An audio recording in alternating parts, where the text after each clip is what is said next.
Hello friends, welcome to Gardening with Creekside. I am Jenny and today is the day we have talked about for a little while now. We are going to move Frannie's hydrangea. I call it Frannie's hydrangea because my college roommate Francesca, whom we called Frannie, gave this hydrangea to us as a housewarming present 18 years ago, and I planted the hydrangea in this spot. She has been there now for 18 years. But it is time for her to move on to a different location. We have talked about Frannie's hydrangeas for multiple times now. People think that maybe it's called a Fuji waterfall hydrangea.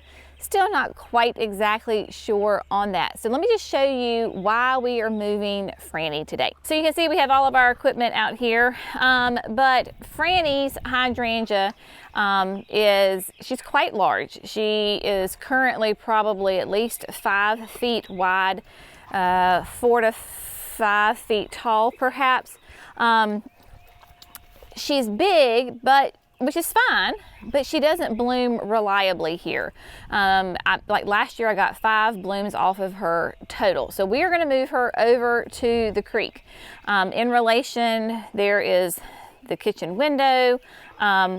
The one thing I am concerned about is the gorgeous Lenten rose there that Brenna was just showing us.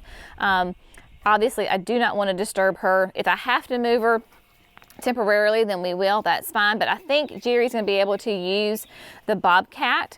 It has the smaller bucket on it. So I think we're gonna be able there to go in and just dig her up, and we are gonna move her over to the nursery by the pond. So I'm gonna go ahead and I'm gonna trim her all the way down to the ground.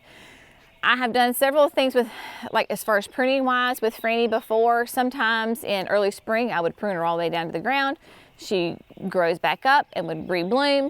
Sometimes I've waited till after she blooms, then cut her. I just don't know what kind of hydrangea she is, so I can't figure out if she blooms on new growth, old growth, or both. So for the sake of us moving her, I am gonna go ahead and cut it all the way down to the ground. So if you're gonna be transplanting a hydrangea, especially one that is as big as Frannie, you really might want to consider just go ahead and cutting it all the way back down to the ground. Even if I have to sacrifice some flowers this season, in the long run, it's going to be worth it, because the reason we trim it down, one, damage in transportation, right? So less likely to get hurt when we're moving her. And then also for the plant itself when it's trying to recover. If you've got all of this growth here that the root system has to maintain and stay healthy, it's just a lot of stress on the plant. So we're gonna eliminate a lot of that growth so that they can put most of its energy into the root system and then what little top growth there is. So that way, over long term, we have a very happy, strong plant. So first things first, we're gonna cut her to the ground.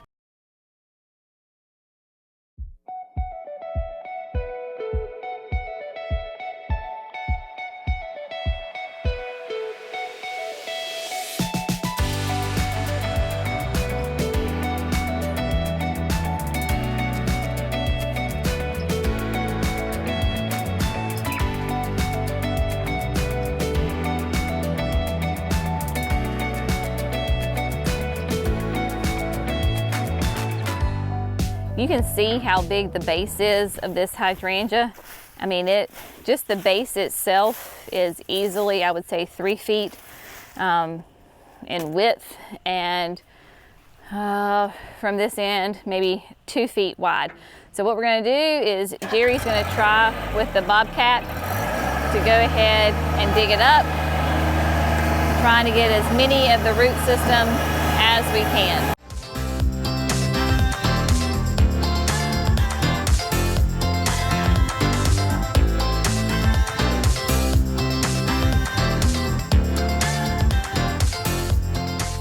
All right, mighty Mr. Man strikes again. No hydrangea is too big for him. He got it. All right, so Frannie's hydrangea is in the bucket. Look at that thing. It fills up that bucket, every single ounce of it. And then, whoo, look at the root on that thing. Man, so what we're gonna go do now is we're gonna drive her over to the other side of the pond. Jerry and I have already decided where she's gonna go. So we'll take her over there. We're gonna use the bobcat and the auger. We'll probably have to aug a couple of holes to get her in there, and then we'll get her nice and snug in there and she'll be in her new home. I will also mention that this is a great time of year to do this because one, I can cut her all the way back, and I know that she's going to flush out a new growth relatively soon. Our temperatures are still nice and pretty cool, so that she's not going to be under a lot of heat stress. The reason that we chose this specific day to go ahead and do this is because we're going to get 3 days of rain. So we're going to get her in the ground, and then the good Lord is going to take care of her and give her good rain for 3 days, get really well settled in. So if you can time it where you have like cool, cloudy days, like today is cloudy, and then we're going to have 3 days of rain. The heat has not hit. It just makes the transition a little bit better, especially when you're moving a behemoth like Frannie.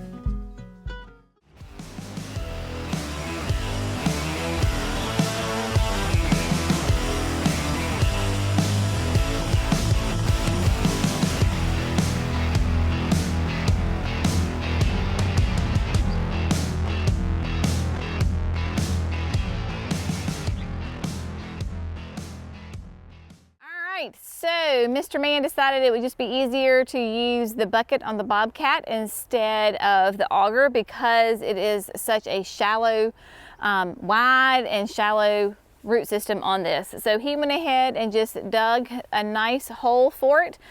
He was getting ready to push Frannie in the hole, and I said, wait, we got to biotone and do some other things. So we're going to get some biotone in the hole, and then he is just going to manhandle the hydrangea with the bobcat, and we'll just kind of push her into place and get her arranged correctly, and then we'll move the soil around. It makes all the difference in the world having of course, the bobcat. Fully understand that most people do not have this kind of machinery at home. I will say when he was moving it that the hydrangea was acting like it could split into multiple different clumps. So this would be the perfect time if you wanted to divide this hydrangea. Now would be the perfect time to divide the hydrangea because it was naturally just so big and different areas were coming off of the main clump. So if you have a big, huge hydrangea, you want to split it. Moving, transplanting, and splitting at the same time is a good option. So Emily went and grabbed the biotone for me, so we're just going to shake it in the hole, a lot of it, and then push Frannie into the hole.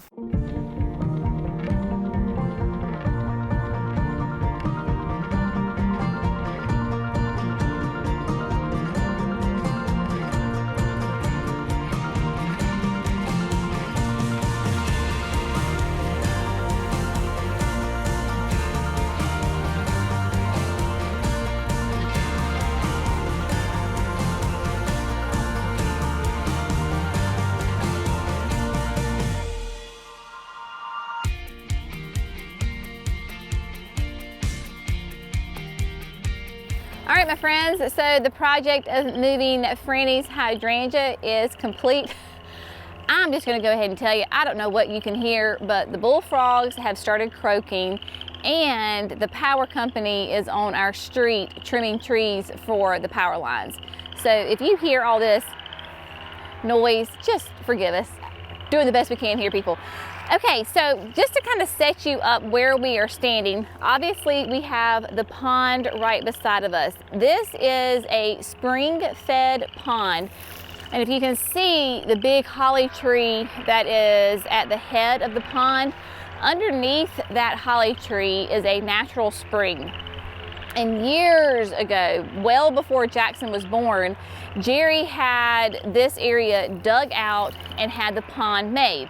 And then we have an overflow pipe that goes underground so that the pond can then empty into the creek. I mean, it flows fast. So we have a way for the water to escape. By doing the pond, we allowed for this whole area to be dried out so that we could have the nursery here. So that is the purpose of the pond. We have a lot of wildlife in here. We don't add anything here, but there's tons of bullfrogs and snapping turtles and so forth and so on. This strip here is between the pond and the hillside that is part of our property, and it goes pretty much straight up. My long-term vision is to develop woodland gardens in here. So this is kind of that first step in the direction.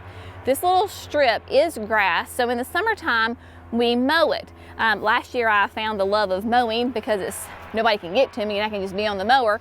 But this little strip kind of gave me the little willies because we have a zero-turn mower and you have to be careful so you don't end up in the pond. So I said, let's turn this little strip into a garden. The first step being that Frannie's hydrangea would go in here. Eventually this will be mulch. We will be able to put woodland, shade-loving plants up into the woods, all sorts of fun things along the pond. So this is just an area. I have some perennials that I want to go ahead and put in here that I have had in other gardens that I want to bring. So this is just an area that I'm going to have a lot of fun developing in the coming years. The sun does come up here. So it will come up and then it will get great morning sun, midday sun, and then it sets behind us. So all of this will get a break from that hot afternoon sun, which I think is what Frannie needs. It'll be perfect. So this is just a really kind of a fun little area that I'm reclaiming the grass from to turn it into just a fun woodland, shade-loving, morning sun area.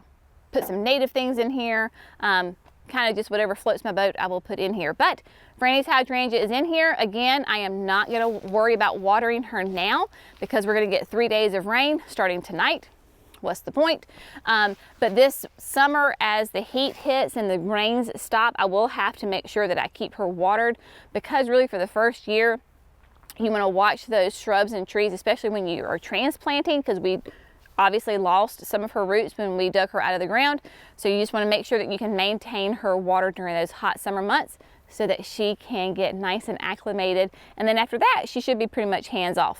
But anyway, Frannie's hydrangea is out. The next step is that I will put my white by the gate camellia in her place, but we're gonna leave that for another day.